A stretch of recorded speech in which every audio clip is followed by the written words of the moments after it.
Hey, my name's Kimber. I am the mother of a little girl who died 94 days ago. So I guess that makes me a bereaved parent, which is such a mouthful to say, right?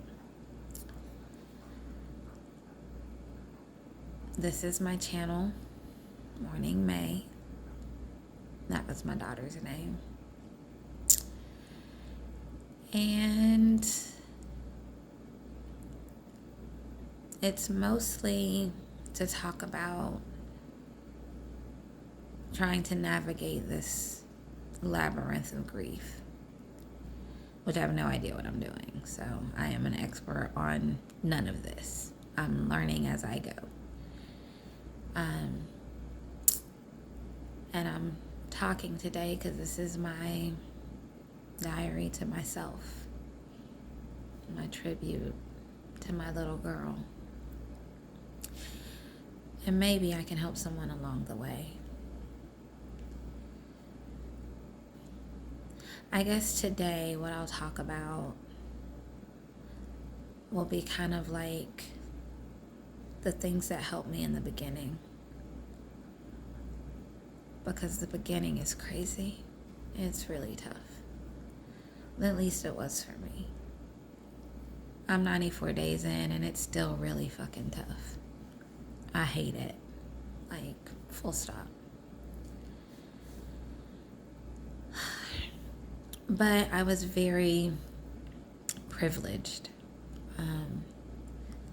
I'm a ER trauma nurse by trade.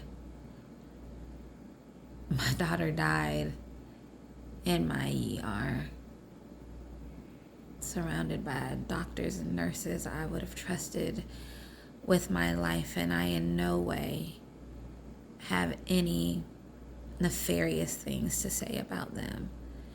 They did everything humanly possible to try and bring my daughter back.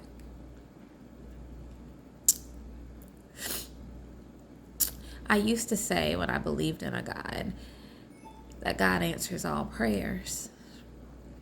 It's just sometimes the answer is no. And that's the best way that I can describe how I feel about their effort. They did everything they were supposed to do, everything I would have done. And the answer was still just no. But I thank them to this day for everything they did to try to save her. When I say, my ER, the doctors and nurses that were in that room, they watched me carry her. They watched her grow up for the 779 days that she was on this planet. 778 days. So they knew this little girl. And still the answer was no.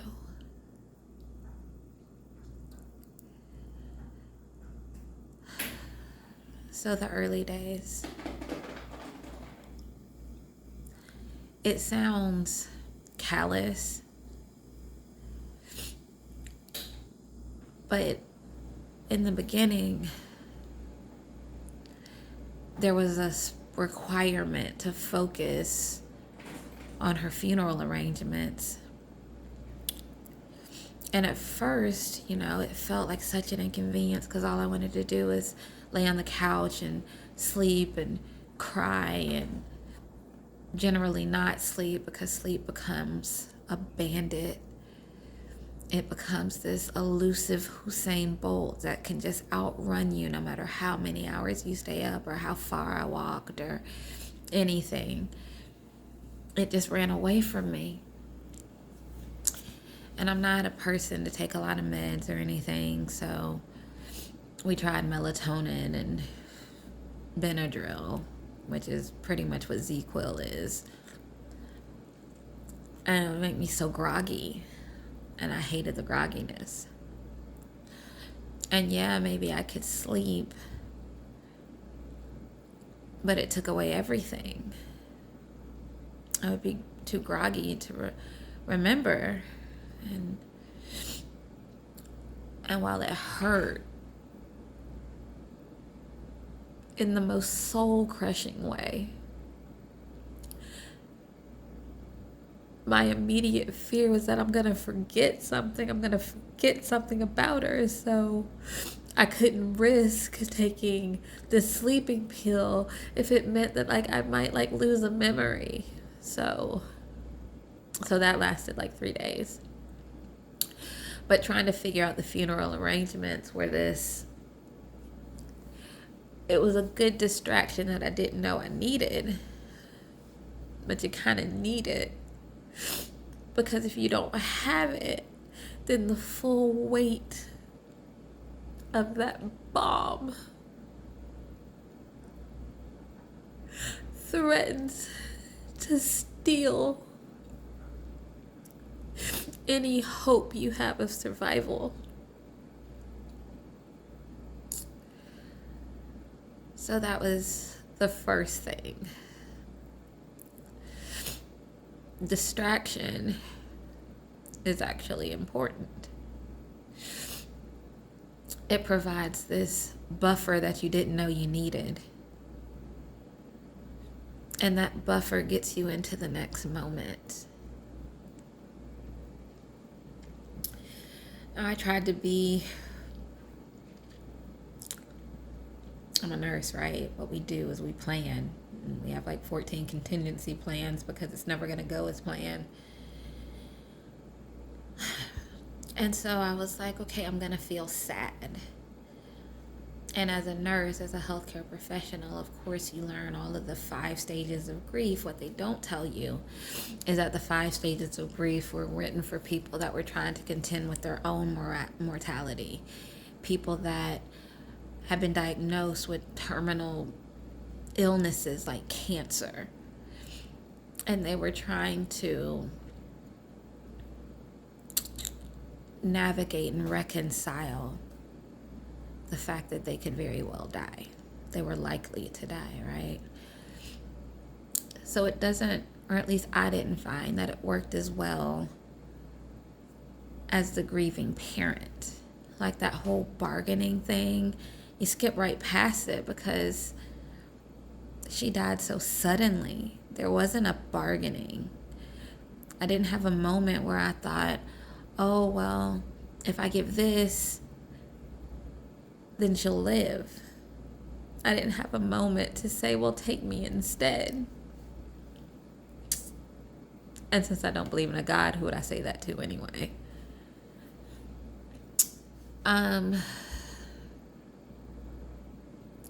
So that model didn't work so well for me.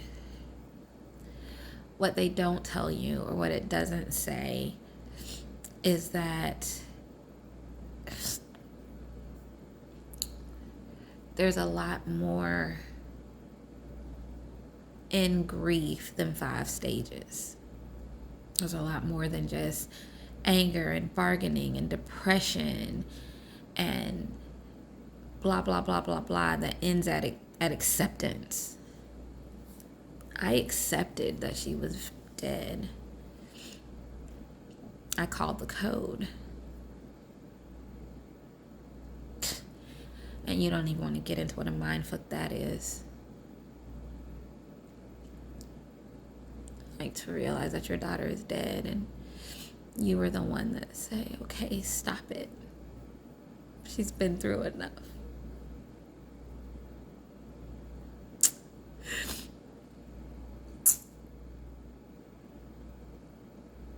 That's a whole different level of guilt and grief.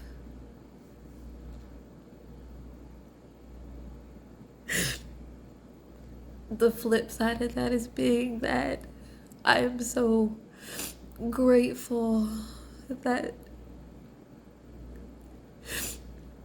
they made sure I stayed in the room so that they were certain that I knew that they had done everything so that I could be okay with the outcome.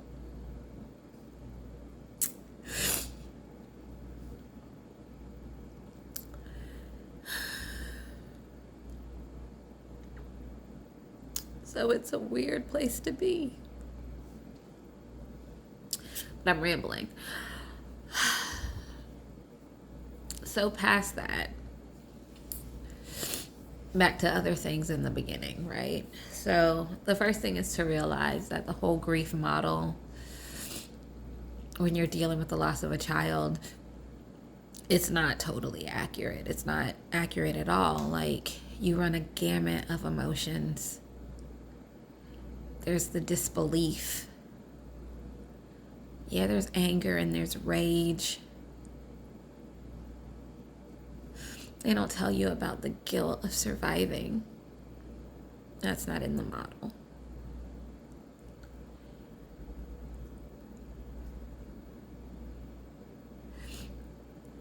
The depression isn't... The depression... There's some depression. They don't tell you, or at least from every bereaved parent I've talked to, your first thought is, I want to die too. So they don't tell you about that tug to go to be where they are. And it's not like you have some plan or something. It's more of this deep need, yearning, this fear that they are somewhere and they need you and you can't be there, or you can, but what if you can't find them? What if you have other children?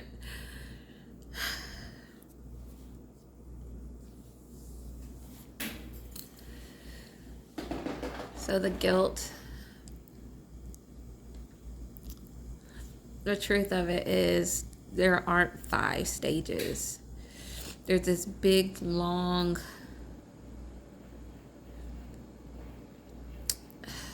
continuum of what your emotions are.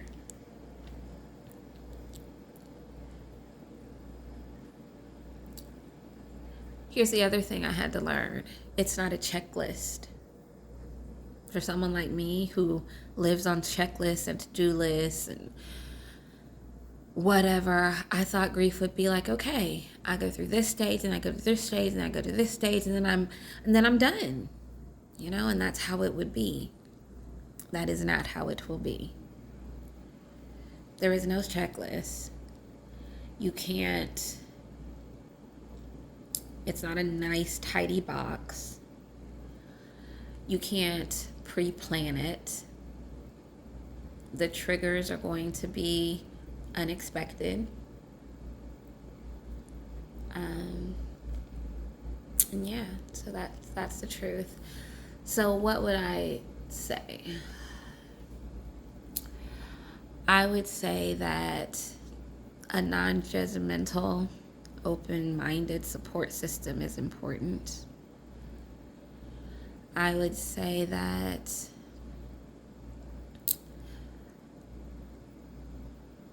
for me, the people that help the most are the ones who didn't try to fix me. The ones who just let me cry.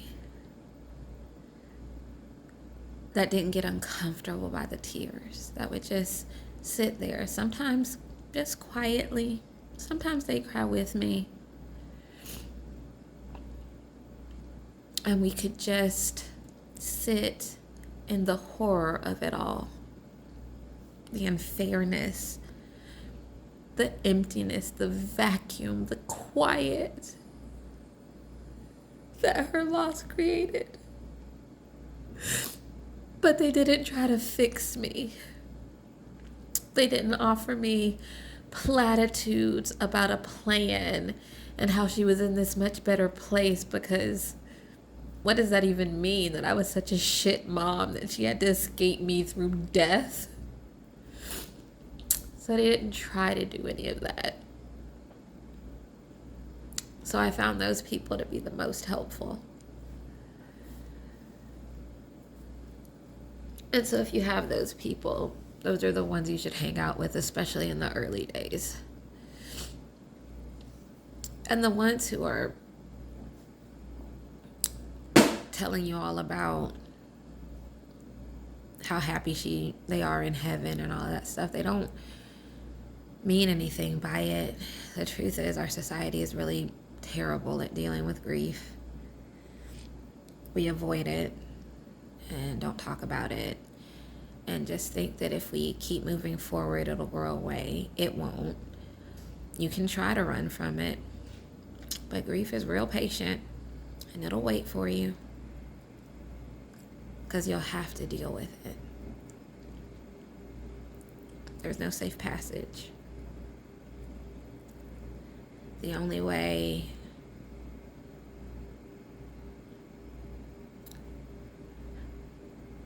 the truth is, there is no way through grief. You can go forward with it or you can stay stuck, but the only way to deal with it is to face it. Because it's going to face you. So the things I found most helpful, like I said, was, non-judgmental, quietly supportive people who just acknowledge that this is a terrible, tragic, painful thing. I appreciate most of the people that don't call me strong because I don't feel strong. I'm not strong. I'm a mother who didn't get a choice. And I'm trying to make the best of a shitty situation.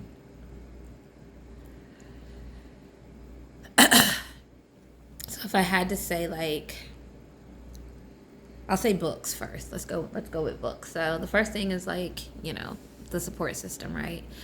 But the second thing I would say is that people to listen to or books to read. And I have a whole grief-stricken book club that I came up with. It's my own little thing that I do to try to figure out how to work my way through this. And again, I'm no expert. I'm 94 days in, so I have no idea what I'm doing. So take it with a grain of salt. But there were 3 books in the beginning that I found really helpful that spoke to me, and it wasn't from the standpoint of this religion or that religion, right? It was just people that had also lost children, and I find those people to be the most helpful, although I think her name is Julia Samuels, maybe. She just does grief in general, and she's really helpful too. She's on YouTube and all that. But books that I found helpful, Bearing the Unbearable by Joanne Cacciatore. It was super helpful for me. It just acknowledged the gamut of emotions that you're gonna feel and that it's okay to feel them. But it also gave ideas on how to channel that emotion, because it has to go somewhere. Another book that was really helpful for me was Confessions of Child Loss by Emily Graham. And again, it was one of those books that came across not preachy or judgy, acknowledged the trauma of it all and the grief of it all, the sadness, the devastation of it all,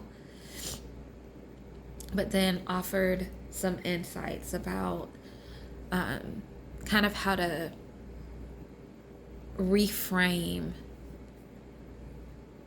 where your child is, a different way to see them in the world, even though their body is, as my son would say, worm food. And then another one was, I think it's Journey to Healing by Lisa Bohm. And she was really good at just talking about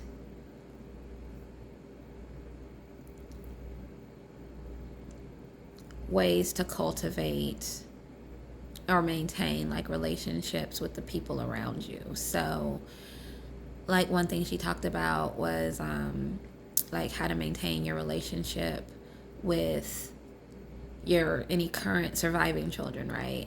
How to maintain your relationship with your spouse, like choosing to do that.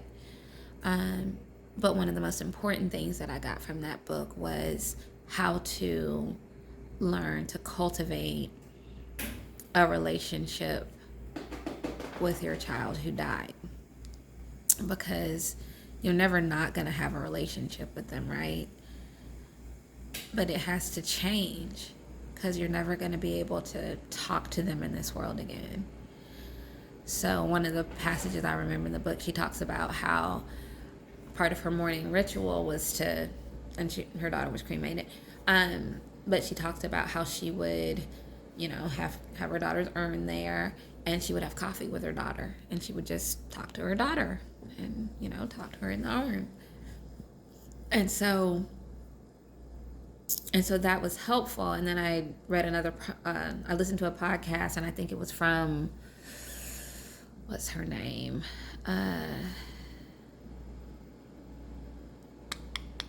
Get somebody O'Sullivan. Anyway, but she talks about the neurobiology of your brain when it's going through grief and how important it is to like maintain the attachment you had to that person. And you have to learn how to remap your brain. And essentially that's what Lisa Bowen was doing, where she was having, breakfast with her daughter, having coffee with her daughter. It was creating a new roadmap in your brain to hold on to the attachment, but build a new roadmap. So that was really important. This video is now like over 20 minutes long, so I'm going to cut it right here. And we'll talk about other early strategies in the next one. So thank you for sticking around this long. I appreciate it. All right, bye.